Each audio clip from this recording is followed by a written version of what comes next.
with Ori Crag, it's easier to deal with Crag, disadvantage. You can kind of hold that state. But with Puddle, you can't really follow them all the way off stage in particular. Also, Orcane, their frame data is better than Crag, and they kill Ori much earlier too, like much more consistently. With those up airs, with those up strongs. Like, Ori can die to up smash right now.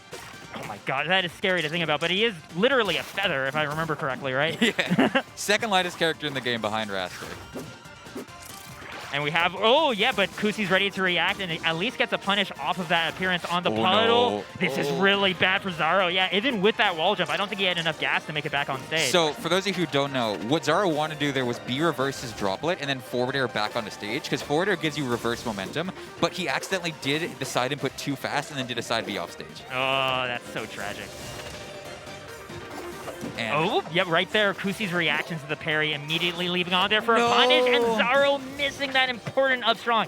The few times you get a parry on Ori, you really want to kill him. And Xaro thought he had to dash forward there. He was in range for the up strong, but just wasn't fully confident it would connect. Oh my god. that caught Ori's arms on the parachute. Yeah, genuinely not interaction you see very often. That very rarely gets punished that way, but Xaro ready for it. But down to full stock here, and we've seen Kusi run away with our earlier set here. We've seen the potential this man has to just KO you given the opportunity. Oh, one for one. Okay, yeah. It's a gentleman's agreement. Unofficial. Unintentional gentleman's agreement here. But Xaro will absolutely take those. Look at how much percent he just built up here. Using the bubbles to cover any high recovery as well. Yeah, he had the bubbles covering low and then jumping up to cover that high platform, right, with the Nair. Oh, great stuff. And this is now very, very doable for Xaro to take this game. Up air does it. Down strong will be close at this point. That back air, if it sweet spots, is enough! So many of those. Kusi was just barely managing to avoid that sweet hitbox, but back air after back air after back air. Finally, the fourth one connects for Xaro to take that first game. Kusi looking a little bit upset about his SD, thinking, I got so close to doing that, and those back airs are just bananas. Yeah, I mean, at the same time, though, Xaro did SD at the start. So it's like, it was basically an even game. And that's the problem with Orcane back air when you're fighting against it. Is like, well, I have to DI in so I don't get hit by the sweet spot, but then he just does more back airs. And if you DI out to try to like get away and you get hit by the sweet spot, you just instantly explode, yeah. If you're Ori, you die at like 30. If you're holding out on back air at the side of the stage, you literally just die. So it's a tough spot to be in, and Xaro taking full advantage of that to win the first game. Ooh, I like that kind of stall to set up that Spirit Flame, but Xaro immediately going for a very high bubble butt recovery there. Yeah, and that forward air, that's what he was trying to do in the first game, and you see why he's going for it, because when it works, it is so hard to actually contest him as he's coming back to the stage. Sets off the bubble trap just before getting hit. That actually kind of saves him a bit. And Kusi having a hard time finding these confirms, something that he's traditionally very consistent with. Xaro able to maneuver out of the way. Oh, again, trying to set up that back air string. Orcane, a character actually very hard to kill off the side. Yes. Technically a mid-weight, but there's a stat called air friction in this game. Orcane's is very high, and it means that if you try and hit him off the side, he just slows down. And you see that here, 221 on his name when he finally dies. And like that's absolutely what you want, right? Is to be able to go to a stage where your opponent is more pushing you horizontally than vertically, right? Oh, and there's the bash though. That's gonna not do it. Oh my gosh, the air friction. Coming into full swing here.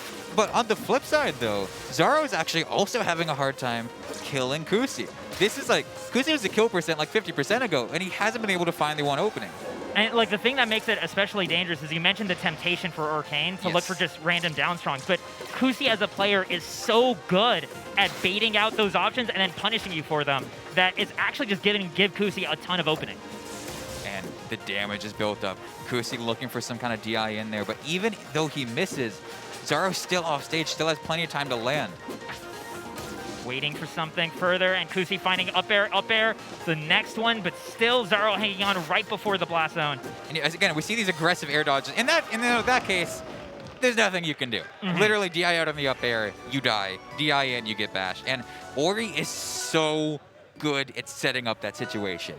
at absurdly early percents too, but also has the potential to do it late. They don't fall into that sort of arthritis situation that you see characters fall into when they can kill early. They have the late percent KOs as well as the early ones. And that helps give that character that extra edge of consistency.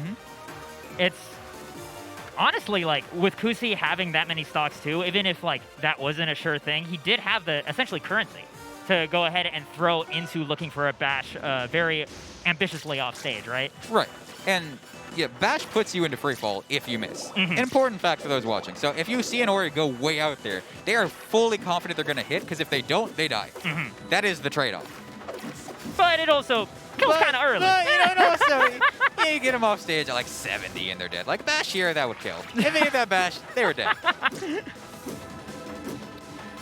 Okay, we're gonna see like Xaro, he can't even land. Yeah, like the part of the thing that's so tricky too is just Ori's ground movement being so fast allows him to just be right underneath Orcane that entire time, tacking on those up airs.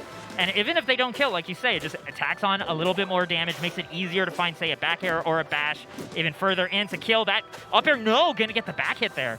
And the thing is, like, characters in this game, when they have good speed, it's usually conditional. Like, Raptor has Slipstream, he moves faster in that. Mabel's really fast on the ground. Ori's just fast. Ori is fast literally everywhere. And then he can bash off his, like, Spirit Flame and then go even faster, right? Yeah. There is some shenanigans afoot, but Xaro doing his best job holding his own, and you see, like, those bubbles do reach all the way up top, so he has the option of deciding to go high or low himself. And that tends to be like Orcane's bread and butter in terms of ledge trapping, is setting up just that wall of bubbles and being able to react to whatever the opponent tries to do to sneak past. Actually gonna be missing the ping pong into the up strong. We saw Kusi get that earlier. The up strong there from Xaro, not overshooting it. Gonna get the tiniest lead that he needs. And yeah, again, dropping that reverse forward tilt confirm, that's kind of something Kusi's been famous for. Like, they have basically invented that confirm and implemented it at this top level. But dropping it twice in a row now, Xaro at 160%. I think Kusi was expecting Xaro to maybe parry immediately afterwards, but Xaro just runs away. Yeah, there's the plat drops I was talking about earlier. Kusi loves doing that, making it very ambiguous when they're going to drop down. But when you're fighting someone who has the lead, it doesn't really do anything. Right, yeah, because technically, Kusi is the one who has to be the beatdown right now. And again, this is KO percent. Up air, anywhere up top on the stage will do it. Up strong will do it. Up air does it, right? It is still a kill move eventually. I meant for Ori. Ori's a KO percent right now. See what I mean? Yeah, he is. I was like, yeah, I suppose Orcane is at kill percent at 180. He was like, huh. I guess that's technically true, yeah. But yeah, like 3 up strongs. Yeah. 3 up strongs for Xaro that game. Finally getting the consistency he needs. And it's harder than it looks. You wouldn't think having someone right next to you, being able to hit them with, a smash attack would be that difficult. Surprisingly hard to get like the exact micro spacing you need. And I just want to shout out how fast Kusi just ran it to Rockwall. That, like, we didn't even really have time to finish the transition, and Kusi was immediately back here.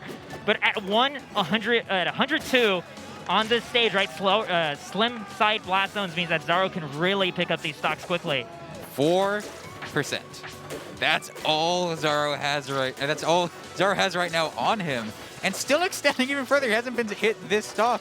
Kusi's looking lost right now, just throwing out, forward or trying to get something to connect. And, like, the thing is, Kusi doesn't have any more games to give this set, and he's already down 2 stocks, only 16% on Xaro? I mean, Ori has some pretty early kills here, but can you find it against Xaro? Will he give you the chance? It's looking pretty good at the start, that back air. Not able to actually convert into anything, and then Xaro just slips back on stage with the puddle. Finding a parry punish. This is going to give Xaro that back chance. Airs. Oof. Barely navigating that maze, but Kusi having that chance. And, like, in the back of my mind, I know Ori gets you at the right angle off the side of this stage, and that's your stock, right? I can't completely count him out yet, as much as this looks like Xaro's favor, but with this gap growing, I don't know. Second up air is going to do it. 77. And again, KO percent for Ori. You make one mistake, your run's gone. You're out at 5th place. There's the parry, but Xaro misses the punish. It is so hard to get that spacing, like you said. And the edge guard looking like it's coming through. Has to go to the puddle. No choice there. Kusi still able to get the tech chase on the platform. Waits out the parry. Nair And just bash. like that was a 0 to death. Exactly what Xaro needed. But once again, though, One mistake. still one mistake away. They're going aggressive off stage with the Nair, but ends up extending a bit too far. Look at all this damage that's building up right now for Kusi. 56% now, and Kusi still playing as evasive as ever. Xaro's just striking at shadows. One bash will do it. Xaro managing to get back center stage. Waits out for the the parry parry! and gets the down strong. What an incredible read by Xaro. Kusi playing out of his mind.